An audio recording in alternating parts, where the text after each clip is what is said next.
Hello everybody, welcome to Zero to Hero classes. Myself Adityanand, your biology mentor. आज हम लोग one of the most important chapter और start करने वाले हैं जिसका नाम है ह्यूमन रिप्रोडक्शन। इससे पहले कि हम लोग अपना पहला चैप्टर स्टार्ट करें, क्योंकि आज पहला क्लास है, मैं 5 से 10 मिनट बात करना चाहूँगा कि हम लोग इस बायोलॉजी की जर्नी को किस तरह कंटिन्यू रखेंगे, हमें पढ़ना क्या है, हम लोग को पढ़ाया क्या क्या जाएगा, किस प्रकार के कंटेंट अवेलेबल कराए जाएंगे, है ना। तो ये सारी बातें अभी डिस्कस की जाएंगी। इन्हें कृपया गौर से सुने और हो सकता है तो एक छोटे से पेज में लिख लें, है ना, ताकि बाद में गलतियां ना हो। कैसे पढ़ना है, नोट्स कैसे प्रिपेयर करना है, क्योंकि आप लोग का बोर्ड है। तो क्योंकि बोर्ड और कॉम्पिटिटिव एग्ज़ाम में बहुत ज़्यादा डिफरेंस होता है। बोर्ड में कोई भी निगेटिव मार्किंग नहीं होती है, बट कॉम्पिटिटिव एग्ज़ाम में निगेटिव मार्किंग है। तो चलो चलते हैं, बात कर लेते हैं। सबसे पहला, ये जो हमारा बायोलॉजी का क्लास स्टार्ट हुआ है उसमें एक रिवीजन पर्पस से लीजिए, एक एक चीज़ अच्छे से समझाया जाएगा। इसमें उतना ही कंटेंट अवेलेबल कराया जाएगा कि जो कि एग्ज़ाम के लिए रिलेवेंट है, ना कि अननेसेसरी कंटेंट अवेलेबल कराया जाएगा आपको बोझ लगने लगे। जितना एनसीईआरटी में दिया हो उससे एक लाइन भी ज़्यादा नहीं मिलेगी आपको, उसमें से भी एक अच्छा क्वेश्चन प्रैक्टिस किया जाएगा। आज तो पहला क्लास है, तो अगले क्लास से हम लोग क्वेश्चन प्रैक्टिस भी इसमें ऐड करेंगे। जितना पढ़ाया जाएगा उसके अकॉर्डिंग ऑब्जेक्टिव प्लस कुछ कुछ सब्जेक्टिव, हमको आंसर कैसे लिखना है, क्योंकि बोर्ड में हमें एग्जामिनर कैसे लिखवाना चाहता है, कितने नंबर का क्वेश्चन है, कैसे लिखना है, उसके अकॉर्डिंग काम करना है। सबसे पहले इसमें क्या क्या मिलेगा, प्रॉपर नोट्स, है ना। ये मेरे खुद के हैंड रिटेन नोट्स हैं। Again you will get proper question, है ना, किस प्रकार का क्वेश्चन हमसे पूछा जाएगा, proper objective type question, subjective type question. Even आप लोग का टेस्ट होगा, और जितना बताया जाए उससे ना एक ज़्यादा करना है ना ही कम करना है। जैसे जैसे आपको रिवीजन करवाया जाएगा, मैं खुद आप लोग को क्लास में 3 से 4 बार रिवीजन करवा दूंगा सारे चैप्टर्स का। तो इसके अकॉर्डिंग चले, और सारी बातें बीच बीच में करती जाएंगी जैसे जैसे मुझे याद आती जाएंगी। तो बिना समय गवाए हुए अब स्टार्ट करते हैं, है ना। अब स्टार्ट में देखो, हमारा पहला चैप्टर है ह्यूमन रिप्रोडक्शन। रिप्रोडक्शन का मतलब ही होता है, देखो ये रिप्रोडक्शन री और प्रोडक्शन से मिलके बना है, क्योंकि बायो पढ़ने का यही तरीका है। सबसे पहले हमें नाम में कूद जाना है, नाम मुझे क्या बता रही है। तो नाम में देखें तो रिप्रोडक्शन मतलब किसी जीव जो अपना संतान उत्पन्न करती है, अपने से संतान उत्पन्न करती है। री मतलब पुनः, अगेन, री मतलब अगेन। आप कहीं भी बैठ के फ़ोन देख रहे हो, कोई नहीं है तो मन में बोलो, थोड़ा सा बोलते रहो, बायो ऐसे ही याद रहता है। री मतलब अगेन, प्रोडक्शन मतलब बनना, किसी चीज़ का बनना। तो फिर से बनना, जैसे ही आदमी का फिर से बनना, आदमी से आदमी का बनना, उसको हम लोग क्या टर्म देंगे, रिप्रोडक्शन, ठीक है। अगेन हमारे पास आता है ह्यूमन रिप्रोडक्शन। अब भाई रिप्रोडक्शन तो हम लोग जान लिए, रिप्रोडक्शन क्या होता है इतना तो पता चल गया। रिप्रोडक्शन कितने प्रकार का होता है, तो हमारे सिलेबस में, है ना, यूनिट 1 में रिप्रोडक्शन के 3 चैप्टर दिए हुए हैं। पहला रिप्रोडक्शन इन ऑर्गेनिज्म, दूसरा reproduction in flowering plants, third human reproduction, and इसी के साथ में रिप्रोडक्टिव हेल्थ भी दिया हुआ है। ये सारे हमारे रिप्रोडक्शन के टॉपिक्स हो गए। तो रिप्रोडक्शन जैसे मैंने बताया, रिप्रोडक्शन 2 प्रकार के हुए, एक एसेक्सुअल, एक होता है सेक्सुअल, है ना। अब एसेक्सुअल में हमने जो बताया ना, रिप्रोडक्शन इन ऑर्गेनिज्म, बेसिकली हम लोग इसकी चर्चा उसी चैप्टर में करेंगे। अब सेक्सुअल रिप्रोडक्शन अब प्लांट्स में भी हो सकता है, एनिमल्स में भी हो सकता है। प्लांट्स में जो होगा वो जो चैप्टर है sexual reproduction in flowering plants, उस चैप्टर में पढ़ेंगे। एनिमल में अभी ह्यूमन रिप्रोडक्शन पढ़ रहे हैं, क्योंकि ह्यूमन भी एक एनिमल है। ना आगे बढ़ते हैं। तो जहाँ की जैसा कि मैंने यहाँ लिखा है, एनसीईआरटी से मैं एक वर्ड बाहर नहीं जाऊँगा। ह्यूमन रिप्रोडक्शन, मेल और फीमेल, है ना। मेल का जो गैमीट होता है उसे स्पर्म बोला जाता है, शुक्राणु, और फीमेल का जो स्पर्म ओवम होता है उसे अंडाणु बोला जाता है, फीमेल का गैमीट। गैमीट के बनने को गैमेटोजेनेसिस कहते हैं। अगेन मैं बार बार बताता हूँ, गैमीट, गैमीट मतलब मेल का गैमीट स्पर्म हो गया, फीमेल का गैमीट ओवम हो गया, अंडाणु हो गया। तो गैमीट ये हुआ। गैमीट का बनना, यहाँ पे जहाँ भी जेनेसिस वर्ड लग जाए, इस वर्ड को ध्यान रखें, जेनेसिस वर्ड जहाँ भी लग जाए, बनना, प्रोडक्शन। तो गैमीट का बनना गैमिटोजेनेसिस, गैमीट का बनना गैमिटोजेनेसिस। तो यहाँ पे पुरुष है, स्त्री है, शुक्राणु और अंडाणु, स्पर्म और ओवम। तो यहाँ से ऑब्जेक्टिव क्या बन सकता है, पहला 2 लाइन से, मेल गैमीट क्या है ना, मेल गैमीट क्या है, स्पर्म। फीमेल गैमीट क्या है, ओवम। बात खत्म। अब एनसीईआरटी के फर्स्ट पैराग्राफ में, मतलब फर्स्ट पेज में, मैं आपको एनसीईआरटी भी करवाऊंगा अभी आपके सामने ही। तो फर्स्ट पैराग्राफ में यही लिखा हुआ है, जो शुक्राणु और अंडाणु दोनों मिलके जायगोट बनाते हैं। क्या बनाते हैं, जायगोट। उस प्रक्रिया के द्वारा, कौन सी प्रक्रिया, फर्टिलाइजेशन मतलब निषेचन, निषेचन के द्वारा क्या बनाते हैं, जायगोट। जायगोट जाके ब्लास्टोसिस्ट में इम्प्लांट हो जाता है, ब्लास्टोसिस्ट में कन्वर्ट होता है, और ये अंतरोपण जो है, इम्प्लांटेशन हो जाता है किसमें, ओवरी में। जैसे देखो, सॉरी ओवरी नहीं, यूटेरस, ये यूटेरस होता है, ठीक है, ऐसा कुछ यूटेरस होता है। यहाँ पे जायगोट आके इम्प्लांट हो जाता है। उसके बाद ये 9 महीना तक इसी में रहता है, इसे गेस्टेशन पीरियड कहते हैं, गेस्टेशन। उसके बाद पार्चुरेशन होता है, प्रसव, मतलब डिलीवरी जो होता है ना बच्चा का, उसको प्रसव कहते हैं, मतलब पार्चुरेशन, ठीक है। एनसीईआरटी में ये भी लिखा हुआ है, शुक्राणु का स्थानांतरण वीर्य सेचन कहते हैं इसको। एनसीईआरटी के पहला पैराग्राफ से हमें क्या क्या क्वेश्चन मिल सकता है हमारे एग्जाम में। ऑब्जेक्टिव टाइप हमें क्वेश्चन मिलेगा, पुरुष के गैमीट को क्या कहते हैं, शुक्राणु, स्त्री के गैमीट को क्या कहते हैं, अंडाणु। ये फर्टिलाइजेशन टर्म बार बार आएगा, एक टॉपिक है पूरा, है ना। फर्स्ट सेल क्या मिलता है दोनों फर्टिलाइज होके, जायगोट। कहीं से भी घुमा के पूछे, है ना, तो उसे आराम से आंसर दिया जा सकता है। उसके बाद आगे बढ़ते हैं, तो हमारा फोकस जाना चाहिए पुरुष जनन तंत्र। पुरुष जनन तंत्र, जिसे इंग्लिश में मेल रिप्रोडक्टिव सिस्टम कहते हैं। ये शरीर के श्रोणी क्षेत्र, पेल्विस रीजन में अवस्थित होता है।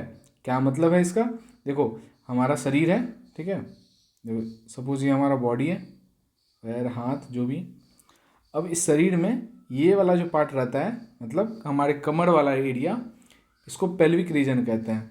यही पेल्विक रीजन में ही हमारा पुरुष जनन तंत्र होता है, ये सबको पता है। अब देखो पुरुष जनन तंत्र में क्या क्या आता है, वृषण आता है, सहायक नलिका आती है, सहायक ग्रंथियाँ आती है, बाह्य ज्ञानेंद्रिय आती है, मतलब जैसे testis, accessory duct, accessory gland, external genitalia. अब देखो इससे क्या क्वेश्चन बनेगा हमारे, इसमें बोलेगा इनमें से कौन मेल रिप्रोडक्टिव सिस्टम नहीं है। एक ऑप्शन ये दे देगा, ये दे देगा, ये दे देगा, और दे देगा ओवरी। नहीं पूछा है तो आंसर क्या जाएगा हमारा, ओवरी जाएगा। इस प्रकार का ऑब्जेक्टिव क्वेश्चन पूछे जाएंगे, क्योंकि हम लोग ऑब्जेक्टिव क्वेश्चन भी प्रैक्टिस करेंगे नेक्स्ट क्लास से, तो हमें चिंता की कोई ज़रूरत नहीं है। मैं आपको सिखाऊंगा ऑब्जेक्टिव अटेम्प्ट कैसे करना है, देखते देखते आपका आंसर आएगा। इतना समझ में आ गया। अब आगे बढ़ते हैं। आगे हमारे सामने क्या है, ये टेस्टिस है ना, वृषण। वृषण जो है मुख्य जनन अंग है। वृषण क्या है, मुख्य जनन, स्टार मारा हुआ है, यहाँ से ऑब्जेक्टिव पूछता ही पूछता है। देखो अब ये भी क्वेश्चन पूछेगा, ये भी एक अपने आप में क्वेश्चन है, शुक्राणु बनेगा कहाँ पे, कहाँ पे, टेस्टिस में।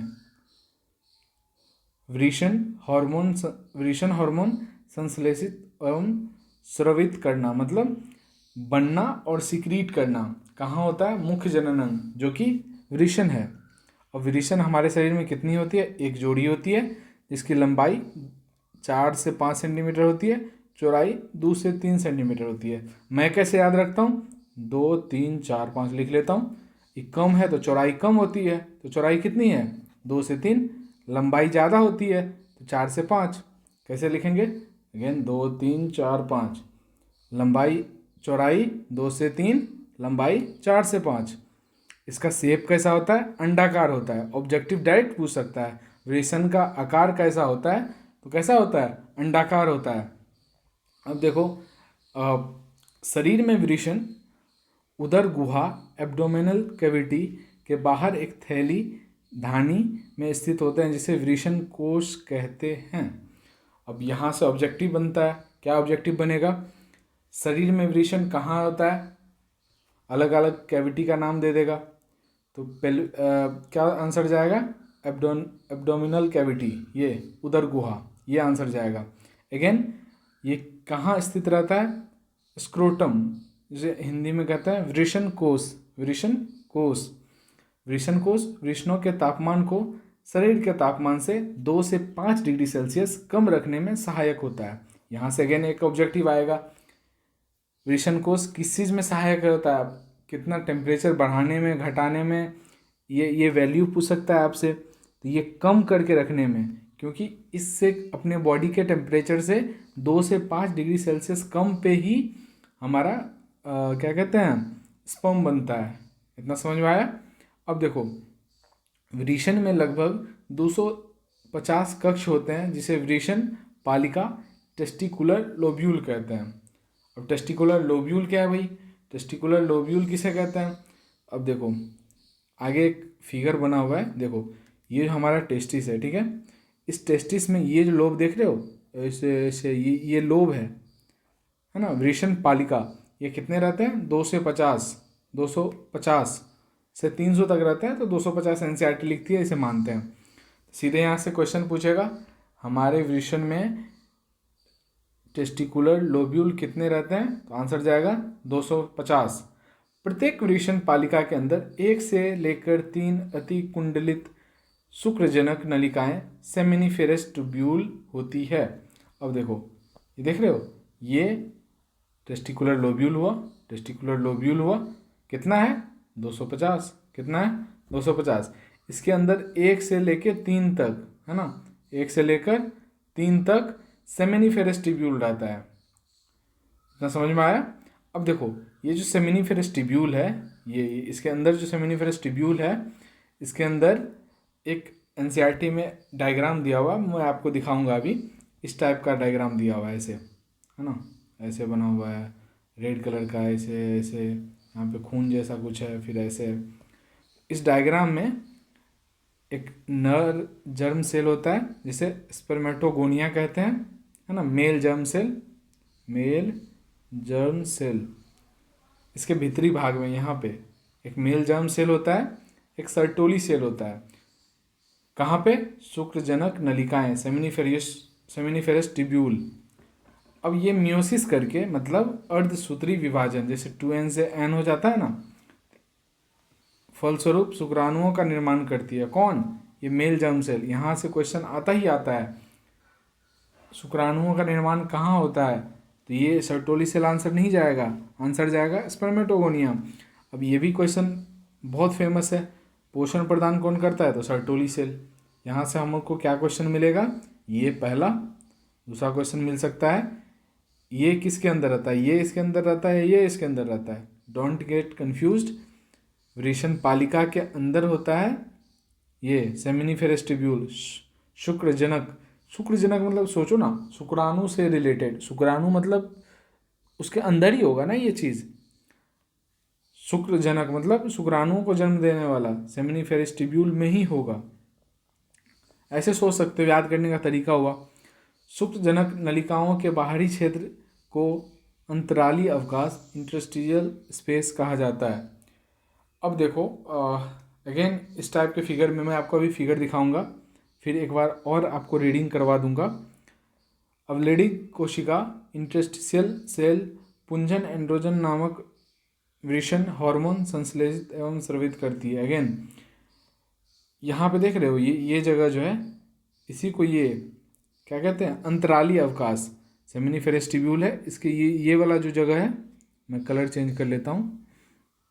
ये देखो, ये जो रेड कलर का जगह मैं बता रहा हूँ, देख रहे हो ये जगह, इस जगह में ही एक इंटरस्टिशियल सेल रहता है जो कि लीडिंग कोशिका, लीडिंग सेल होता है। लीडिंग सेल यहीं पर रहता है, कहाँ पे, यहाँ पे। ये क्या करता है, एंड्रोजन नामक हार्मोन बनाता है। यहाँ पे पूछ देगा एस्ट्रोजन, प्रोजेस्टेरॉन, एंड्रोजन, है ना। तो आंसर क्या आ जाएगा, एंड्रोजन। याद करने का है, कहाँ पे होता है, यहाँ पे। कौन बनाता है, लेडिक सेल, है ना। अब देखो विवरेशन हो गया, यहाँ पे वो स्ट्रक्चर ऐड करता। अब सहायक ग्रंथियाँ शुक्राशय, सेमाइनल वेसाइकल। अब यहाँ से क्वेश्चन बनेगा, इसमें से कौन जोड़ा में रहता है, ये जोड़ा में रहेगा, ये भी जोड़ा में रहेगा। मैं कैसे याद रखता हूँ, सेमाइनल वेसाइकल्स लिख देते हैं हम लोग, मतलब ये हमेशा जोड़ा में ही रहेगा। अब बल्बो यूरेथ्रल, बी मतलब बाई होता है ना, ऐसा कुछ, बाई, ट्राई, टेट्रा वगैरह वगैरह। तो बी बाई से याद रखता हूँ 2। खाली ये प्रोस्टेट जो है, किसी के पास अलग कोई ट्रिक है तो याद कर लेना, प्रोस्टेट सिंगल रहता है, seminal vesicle, bulbo urethral gland, ये दोनों जोड़ा में रहता है। ये क्या करता है, ये सिक्रीट करता है, क्या, सेमाइनल प्लाज्मा, है ना। अब सेमाइनल प्लाज्मा क्या क्या रहता है उसमें फ्रक्टोज रहता है ना, जो कि एक फल शर्करा है, कैल्शियम रहता है, और कुछ प्रकिनव एंजाइम, मतलब एक तरह से सोचो ना, जैसे लाइजिंग एंजाइम, इसको इंग्लिश में कहते हैं लाइजिंग एंजाइम। ये क्या करता है, आगे पढ़ोगे, जैसे देखो स्पर्म जो है, स्पर्म का डायग्राम कुछ ऐसा होता है। स्पर्म ओवम के पास जाता है, तो यहाँ पे ना इसका कुछ कवरिंग रहता है, कोरोना रेडिएटा टाइप में। ये क्या करता है, ये एंजाइम यहाँ रिलीज करेगा, इसको तोड़ देगा, इसके अंदर घुस जाएगा। तो इस एंजाइम किस चीज़ में काम आता है,